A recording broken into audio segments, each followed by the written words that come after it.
ఇక గీన గురించి మాట్లాడుకోవాలే. ఇక్కడేమో మొత్తం దీనికి విరుద్ధంగా ఉంటుంది చూడు వార్త. మీ ఓటు 11వ స్థానంలో ఉన్న భారత ఆర్థిక వ్యవస్థను 5వ స్థానానికి తీసుకొచ్చింది. ఇక్కడేమో ఆకలి కేకల్లో మనది పాకిస్తాన్, శత్రు దేశమైన పాకిస్తాన్ కంటే బంగ్లాదేశ్ కంటే అద్మానమైన స్థితిలో ఉన్నదనేమో ఇటు రాసుకొస్తే 5వ స్థానానికి వచ్చినాం మనం అని ఈడ రాసుకొచ్చింది. అంటే ఈ 5వ స్థానానికి వచ్చింది నిజమే. ప్రపంచంలో ఆర్థికంగా అత్యంత ధనవంతులున్న దేశంగా మనది ఉన్నది. ఏది? అదాని, అంబానీ, ఆఖరికి ఎవడు వాడు ఈడు మొస తీసుకుంటా యోగా చేస్తాడు చూడు, రామ్నాథ్ బాబా, రామ్దేవ్ బాబా. గసంటోనికి కూడా 100 కోట్లు తీసుకొచ్చి పెట్టి సన్యాసిని యోగం చేసుకుంటూ 1000 కోట్లు అప్పచెప్పిన దేశం మనది. కాబట్టి వాళ్ళు కోటీశ్వర లైన్లు, పేదోళ్ళు అట్లనే పేదోళ్ళుగా ఉన్నారు. కానీ ఇక్కడ 5వ స్థానానికి వచ్చిందని ఇడేసింది. ఇది మన మోదీ గ్యారంటీ. ఏదో యాడ్ వస్తుంది ఆ ఎఫ్ఎంలో, ఏదో మంచి యాడ్ ఇస్తాను మనం. ఇది ట్రైలర్ మాత్రమే అంటున్నారు మోడీ గారు. ఇంకా కట్టెల పొయ్యితో నా కళ్ళన్నీ మండిపోయేవి. 500కే గ్యాస్ ఇచ్చి మోడీ గారు మా కళ్ళకు కన్నీళ్లు రాకుండా దాచారు. ఇది ఓన్లీ ట్రైలర్ మాత్రమే అంటున్నారు మోడీ గారు. ఈ భారతదేశానికి మోడీ గ్యారంటీ. మరి మనం బతకాలంటే మోడీ గ్యారంటీ ఉండాలి. ఇది ట్రైలర్ మాత్రమే అంటున్నారు మోడీ గారు. మీ అమ్మ వాడు ట్రైలరే చూపెట్టిండ్రా నాయన. షాదానికి పోతే జిఎస్టీ పడతా అండి, ప్లాట్ఫామ్ టికెట్ కొనాలన్నా జిఎస్టీ పడతా అండి, ఒక కొత్తిమీర పుదీనాకు తప్ప అన్నిటికీ జిఎస్టీ. అగ్గిపెట్టె కూడా జిఎస్టీ ఎత్తా అండి, గుళ్ళు పిన్నీస్ కూడా జిఎస్టీ ఎత్తా అండి. ఇది ట్రైలర్ మాత్రమే, గుర్తుపెట్టుకోర్రి. అగ్గిపెట్టెకి జిఎస్టీ వేసిందంటే ఇది ట్రైలరే. ఆఖరికి నువ్వు పుసుకున్న దగ్గినవరా నువ్వు జిఎస్టీ కట్టు. తుమ్మితే కూడా జిఎస్టీ కట్టాలి. ఇక్కడ తీసుకొస్తా ట్రైలర్ అట ట్రైలర్. సుఖాలు చూపిస్తాను. ఇది నిజంగా ఎంత అవమానం అంటే, పూరి గుడిసెలో ఉన్నంతోటేమో జిఎస్టీ పేరు మీద ట్యాక్స్ కట్టిస్తారు. అదానికి ఏకకాలంలో 1,00,000 కోట్లు మాఫీ చేసిన ఏకైక ప్రధానమంత్రి నరేంద్ర మోడీ. అది ట్రైలర్ మాత్రమే. ట్రైలర్ మాత్రమే. మనం పట్టి పీడించడానికి ట్రైలర్ మాత్రమే. మోడీ అనేటోడు నరరూప రాక్షసుడు. 100 హిట్లర్లను కలిపితే ఒక మోడీ. మీకు అర్థం కాకపోవచ్చు, నిజంగా ప్రపంచ చరిత్ర ఒకసారి మనం అర్థం చేసుకుంటే హిట్లరు ఈ మొత్తం ఈ యుగానికి హిట్లర్ లాస్ట్ నియంత. హిట్లర్ అనేటోడు ఏం చేసిండంటే జర్మనీలో ఉన్న యూదులు ఎవరంటే ఇజ్రాయేల్ వాసులు. వారు ఈ ఇజ్రాయేల్ వాసులైన యూదులను చూపిస్తూ జర్మనీ ప్రజలకు వాళ్ళ మీద విద్వేషాన్ని రాజేసిండు. ఈ విద్వేషాన్ని రాజేయడం వల్ల వాళ్ళు ఏం చేసిండు? జాతీయవాదం అంటే జాతీయవాదం అంటే ఏంటిది? మన దేశంలో ఓన్లీ జర్మన్లే ఉండాలి, ఇక వేరేవాడు ఉండొద్దు. ఇక్కడి నుండి జర్మనీకి వచ్చి బతికే యూదులను ఎలగొడితే మనం సుసంపన్నం అవుతాం, మొత్తం ఈ ప్రపంచాన్ని శాసిస్తామని ఈ హిట్లర్ అనేటోడు మొత్తం జర్మన్లకు నూరిపోవడం వల్ల 6 లక్షల మంది యూదులను రాక్షసంగా నరికి పడేస్తే యూదులు చెల్లా ఇక్కడ అక్కడ పారిపోయాడు. తీరా చూస్తే ఏమైంది? ప్రపంచ యుద్ధం వచ్చింది, జర్మనీ అక్క తినేదాకా వచ్చింది.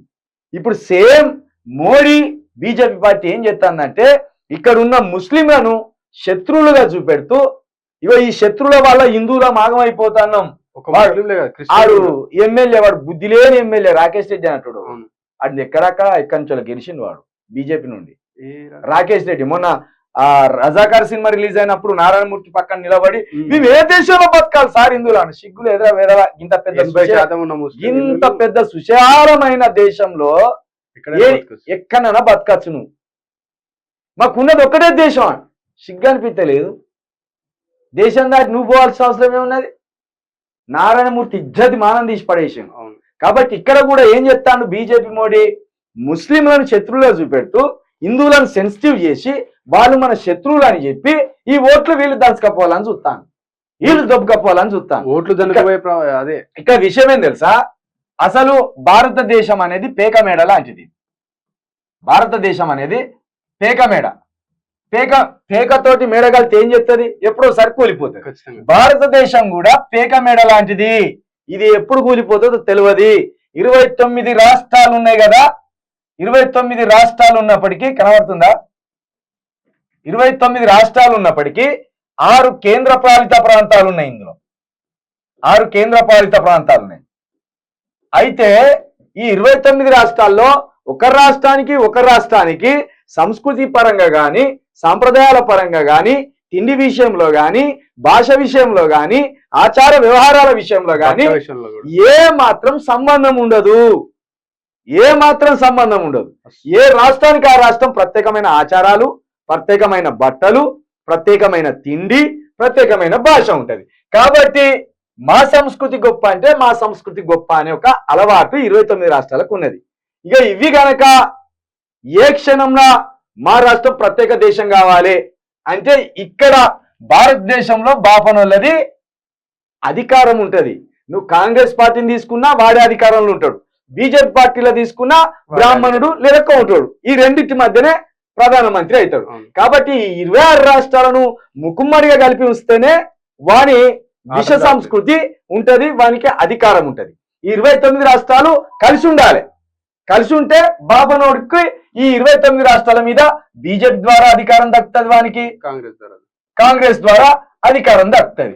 కాబట్టి దీనికోసం ఏం చేస్తాడు వాడు, హిందుత్వం అనే ఒక ఎమోషన్ ఎప్పటికప్పుడు రాజేస్తాడు. బీజేపీ ఏమో హిందుత్వం అనే ఒక ఎమోషన్ రాజేస్తుంది, కాంగ్రెస్ ఏమో లౌకికవాదం, మేము అన్ని మతాలను, అన్ని కులాలను, అన్ని ప్రాంతాలను సమానంగా చూస్తామంటారు. కానీ అధికారం ఇక బీజేపీ కూడా మనం అంతా హిందువులం అంటాడు.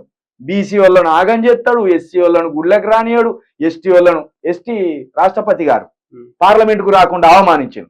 ఇట్లా హిందుత్వం అనే ఒక కలరింగ్ ఇచ్చి అధికారం వాళ్ళ చేతిలో ఉంచుకుంటారు. పైగా ఈ హిందుత్వం అనే ఒక నినాదానికి మోదీని ఒక సూపర్ హీరోగా ప్రొజెక్ట్ చేస్తాడు. మోడీ లేకపోతే దేశం ఆగమైపోతుంది, మోడీ లేకపోతే మన హిందువులం ఆగమైపోతాం. 1000 సంవత్సరాలుగా ఉన్న హిందువుల నాట మోడీ అనేటోడు వచ్చాట కాపాడిందాట అని మా ప్రధానమంత్రి సీట్ల కుక్కను నక్కను కూర్చోబెట్టినా కూడా పాలిస్తుంది రా అయ్యా. ఇంకా వాళ్ళ పార్టీ కార్యకర్తలు అయితే మోడీ దేవదూత అని చెప్తారు. దేవదూత అట. మరి ఏ దేవుడు పంపించిండు ఆ దేవదూతను?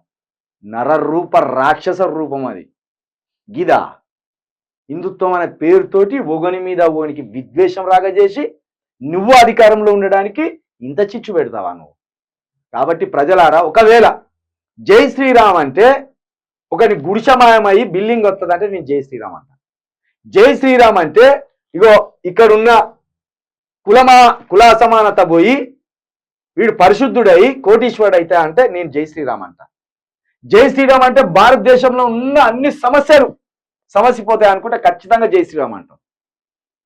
కానీ జై శ్రీరామ్ పేరుతోటే ఈ మనిషికి పడకుండా ఒక ప్రాంతానికి పడకుండా చేస్తానంటే మీరు ఎంత విద్వేషపూరితం రాజస్థాన్లు ఈ భారతదేశంలోనే అర్థమవుతుంది. కాబట్టి దయచేసి ప్రజలారా, మోదీ అనేటోడు విద్వేషపూరి, అదేవిధంగా ఈ బీజేపీ అనేది అత్యంత భయానకమైన ఒక ఉగ్రవాద సంస్థనే అనుకోవాలి దాన్ని అనేది మరొక్కసారి తెలియజేస్తూ, దయచేసి బీజేపీ మాయలో పడకండి, బీజేపీకి ఓట్లేయకండి. భారతదేశం భిన్న సంస్కృతులకు, భిన్న ఆచారాలకు, భిన్న పద్ధతులకు ఇది నిలయం. ఈడ ఉగంతోటోడు కొట్టుకునేటోళ్ళు లేడు, ఉగంతోడు తిట్టుకునేటోళ్ళు లేడు. ఈ దొంగలే మనం హిందువులం, వాడు ముస్లిం అని ఓ మతపిచ్చి రాజేసి కొట్టుకునే కాడికి తీసుకొస్తాను. ఇది బాగా గుర్తుంచుకోరు.